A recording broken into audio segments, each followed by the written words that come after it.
Hey everybody, it is Elise Tager and it is Wisdom Wednesday. And I'm trying to get my light a little better here because it's a little dark, but I think we're stuck with what we've got. So I'm going to linger a little bit to see if anybody wants to join me live. That's always more fun. It's just noon now, so hopefully people will hop on. What I will be talking about today is prospecting, getting new leads, getting more customers. When y'all join the group, I ask you 3 questions, and one of them is, hey Rafna, good to see you. Thank you for joining me.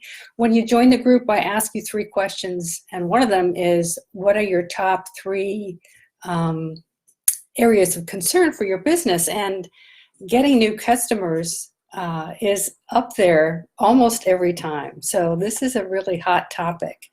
And I want to go through some. Elizabeth Lara Caputo, thank you so much for joining me. It's always nice to have an audience. So I want to talk about some of the things that are tried and true. I want to talk about some of the things that I'm doing now, which I'm finding much more successful than tried and true. And I want to tell you about some of the things that aren't working, which have been tried and true, which aren't really, maybe need to be rethought. So I'm going to get started in just a second. So for those of you who are joining me live, please don't be shy. If you have questions or comments, put them in the comment area and I will address them as we go. For those of you who are watching the replay, please put your questions or comments in the comments as well, and I will circle back afterwards and answer any questions or address any issues. If you're watching on YouTube, because I download these videos and upload them to YouTube, I'd like to invite you to subscribe to my channel and ring that bell so that you get alerted to whenever I post a new video, which hopefully is once a week. Who's just Rajitha?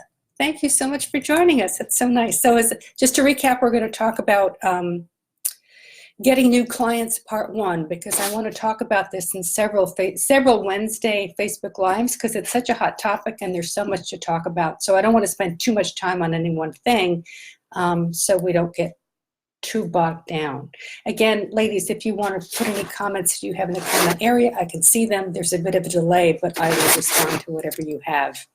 So, as I said earlier, I get asked about this topic all the time. Can everybody hear me? Because I'm not using my earbuds today. I'll assume yes, because Rajitha said hi, so I'll assume you can hear me. So I'm going to take a bunch of these Wednesday episodes and talk about prospecting, as I said, because there are a lot of issues and there are a lot of ways to do this, and I want to spend enough time, but not too much time in any one of these areas. So, an overall thought that I want you to think about is prospecting or lead generation. Let's say lead generation is like sprinkling confetti. And I think this is a major mindset shift that I had to make. I stopped looking for the one lead magnet that was going to convert the best. I stopped looking for the most converting webinar, the best, the most, the only, the one thing. There is no one thing. You might find that you have lead magnets that do better than others. You might find you have techniques that do better than others. But the secret to success is all of your activities that you're doing in marketing should have some kind of call to action to them. And what you're doing in all of your marketing activities is spreading confetti. I love that phrase that was used by a coach that I worked with earlier in the year. Yeah, earlier in the year. So in that, we're going to talk about lots of different areas where you can be lead generating and some techniques to use in that. So there is no silver bullet. So just so you know. And as I say, this was a major mindset shift for me. It was just, I began to give credence to all the things as opposed to looking for the one thing that was going to work for me. So above all else, and this is like the baseline, make sure as you start your prospecting or as you're growing your prospecting, and this sounds so simple, but it's so important, know who your audience is and know what your offer is. So especially they're both important. Know specifically who you're talking to. So if the more specific you can be in your Facebook ads, in your outreach, in whatever, know the distinct specifics of your audience so you're talking directly to them. You can speak in their language, you use the phrases that they use in their conversations, know who your audience is. Second, know what your offer is, right? And this sounds so simplistic, but you want to make sure that you have a very tight, easy to explain, it might take 1 or 2 sentences to tell your audience what you can do for them, not who you are, what you can do for them. And in that, let me go back and introduce myself because I forgot that part. So I'm Elise Tager. I'm a business coach to ambitious female entrepreneurs and creator of the Solo2CEO program. That's what I do.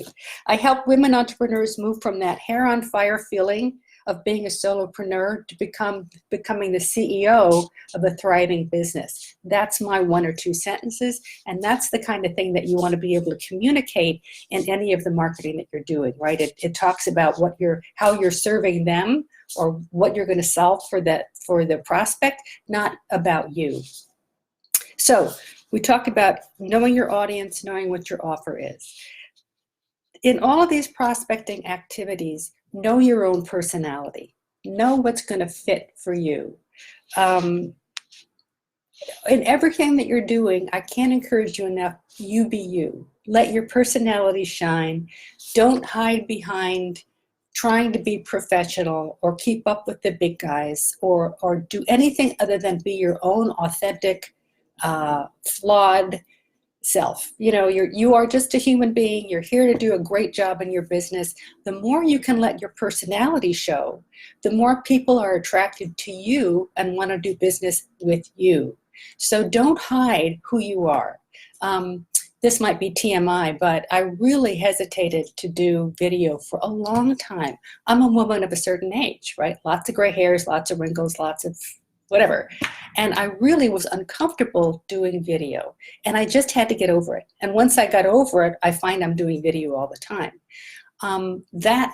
That suited my personality. I had to shove myself into it, but that suited my personality. On the other hand, LinkedIn and the more formality of LinkedIn, I'm just finding is very hard for me because that's not my jam. I just don't fit there. So think about your own personality and how you can fit into that. Fit your prospecting to that own personality. I'm sure you've seen videos from people who are just hilarious or they're very unprofessional, meaning they don't use big words, they don't use acronyms. It's just very, talking from the hip. I find that a good thing. That authenticity is really what attracts people to you as opposed to carefully crafted copy. That's not what I recommend. Another overarching theme with some of the tactics I'm going to talk about in a minute is, and this is, I think, a shift in the last year or so, your objective should be to create intimacy. You should be creating deep relationships. You should be creating engagement. This might have been something in the past that we shied away from. We put a lead magnet out there, we put them into our automated email autoresponder, and you never heard from me directly. There was never really a personal connection there. That's what I'm going to ask you to step away from. So the more authentic and live and in real life and intimate that you can be in your engagement with your prospect, the quicker you're going to get them down that stage of, I don't know you, to I can't wait to pull out my wallet and work with you. So let's talk about some of the tried and true stuff that we all should have been doing or should be doing in some way, shape, or form. This is pretty classic stuff. So lead magnets, right? If you are doing advertising online, you certainly are in the habit of using lead magnets, which are a thing that someone else gets in exchange for their email address. And what in doing this, you're building your email list so you can continue the conversation with them. Tried and true, the efficacy of having an email list that is updated and fresh and full of your ideal clients or ideal prospects is still the best marketing tactic that there is, I think. So the lead magnet is to really support that whole thing, and also the lead magnet that you use should be targeted to the audience, solving a problem that your potential audience has.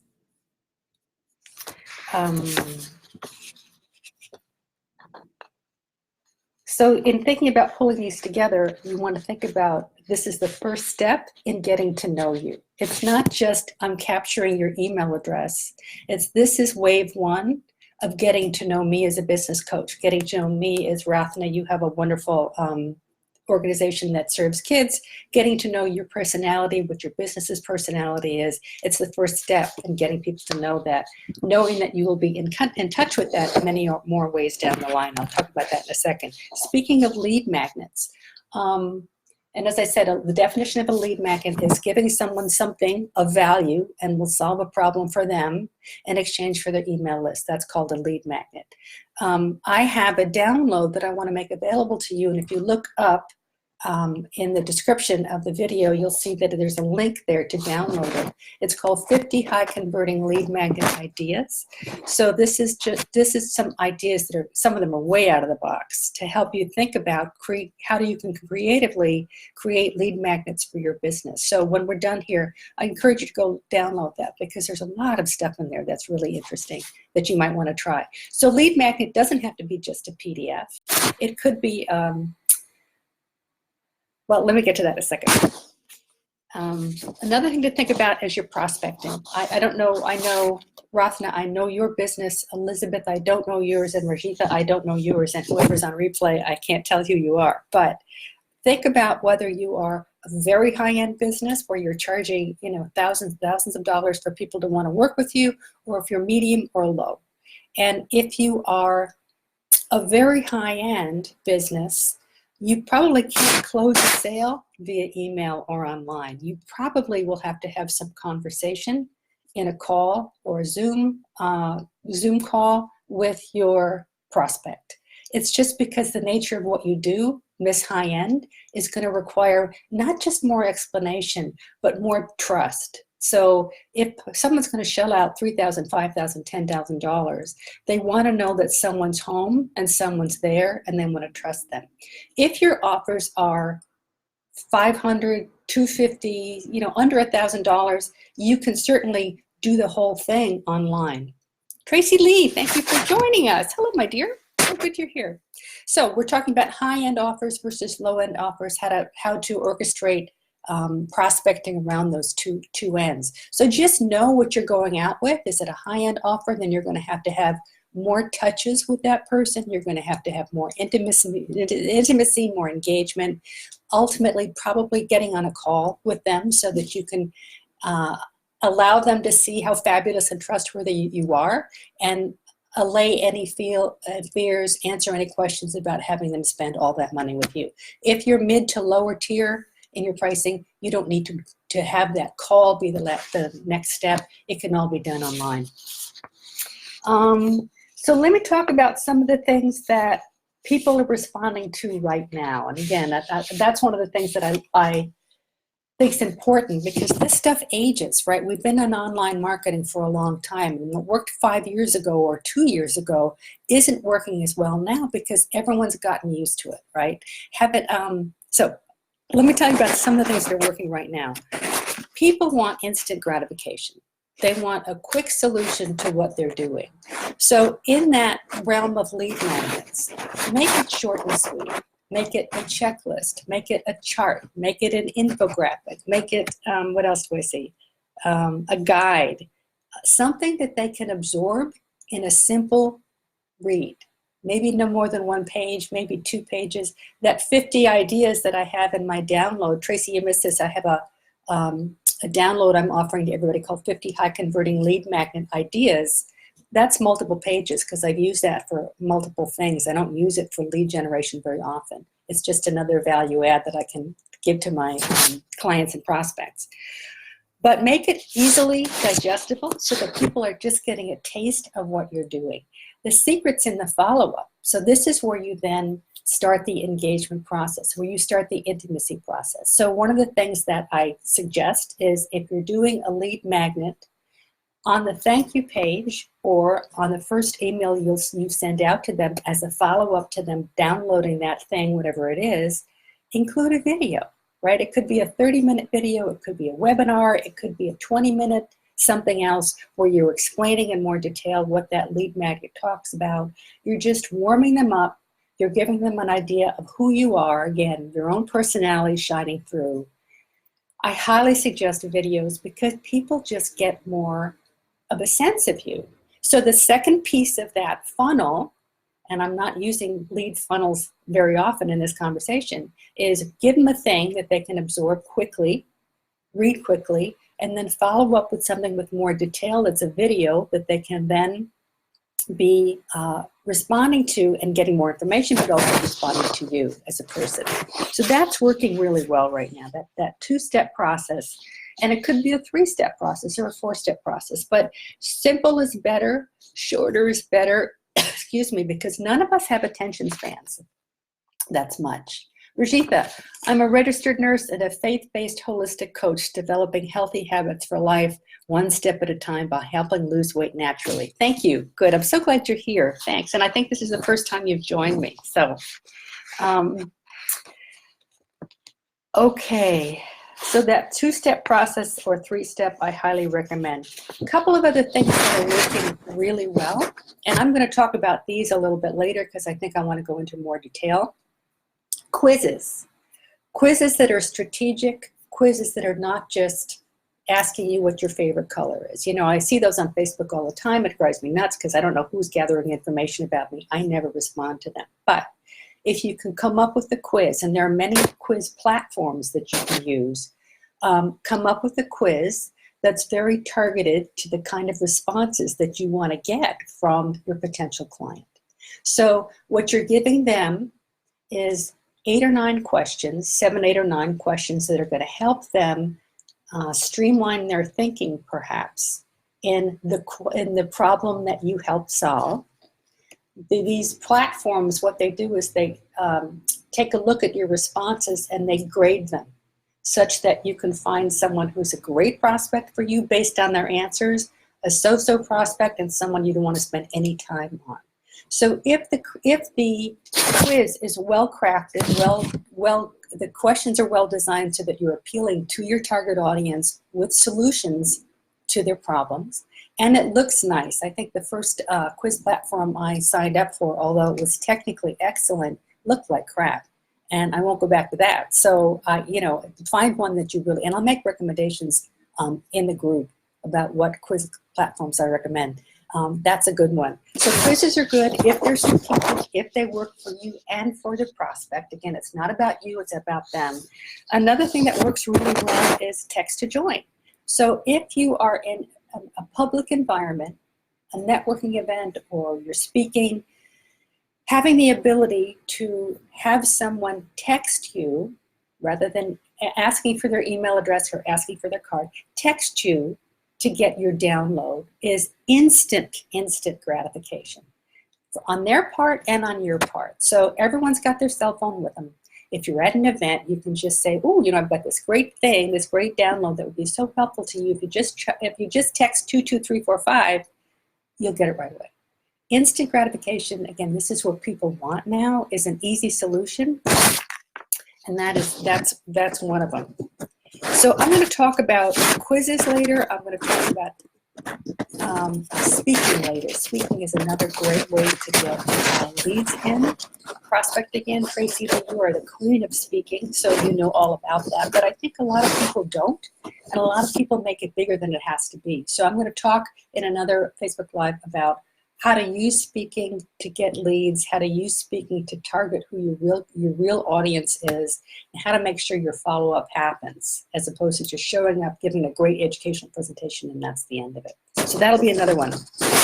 Things that are not working. And I have found this out the hard way. Webinars just aren't working anymore, people. So in the last 6 months, I think I've done 6 webinars. They're not working as a prospecting tool in and of themselves. So I don't know if you're familiar with the product launch formula by Jeff, what's his name, but the classic lead funnel is you send someone to a sign-up page for a webinar. They listen to the webinar, and in the course of the presentation, you give them a lot of content that is beneficial to them, and at the end, you're offering them to sign up for your course or your program or your coaching session or your whatever it is that you're selling via the webinar. People are sick of that. People don't stick around. People have seen too many of these. So in a 55-minute webinar, you'll find people are cutting out in minute 5, 10, 12. You're not getting people to the offer. People just start signing up. Response rates are really low, I have found. And even though your content might be fantastic, that's lovely, but as a lead generation tactic, it's really gotten old. So the way to incorporate webinars is part of that confetti thing. So webinars can be part of a bigger picture. So let me give you an example. So I was doing I did 6 webinars in 6 months.